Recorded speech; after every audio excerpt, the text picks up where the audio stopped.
L'Éthiopie, la plus grande économie d'Afrique de l'Est, est également une des économies les plus en croissance du continent.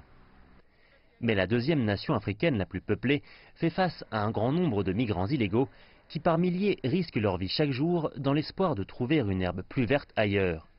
Mais pour quelles raisons?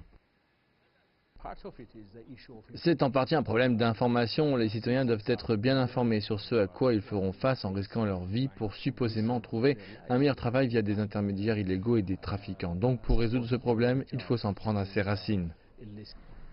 Plusieurs milliers d'autres personnes ont également fui le pays par peur de sanctions politiquement motivées ou par crainte de perdre la vie.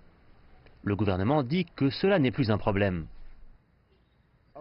Un bon nombre des facteurs favorisant les départs étaient en partie politiques et cela a été largement réglé au cours de l'année passée.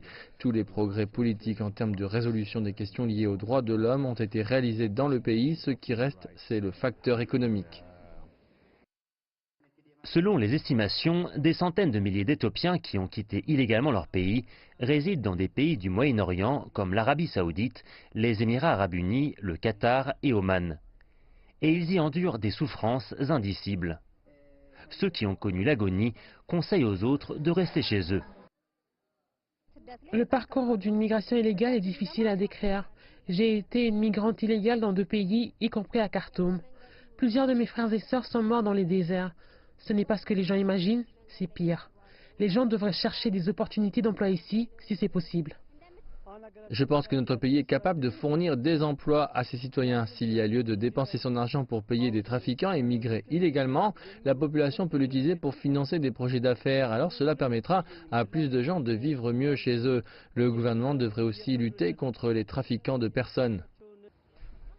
En créant des emplois et en favorisant une atmosphère qui évite aux citoyens d'avoir à risquer leur vie en tentant de rejoindre d'autres pays, le gouvernement éthiopien dit qu'il encourage les migrants légaux.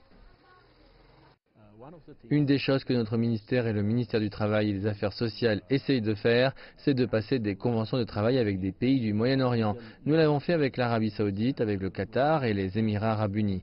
Donc cela va être un parcours prévisible dans la recherche d'emploi. Cela sera sous contrat et leurs droits et privilèges seront bien respectés lorsqu'ils seront dans ce genre de régime. Au cours des 12 derniers mois, l'Éthiopie a rapatrié près de 80 000 de ses citoyens qui étaient bloqués dans plusieurs pays du Moyen-Orient.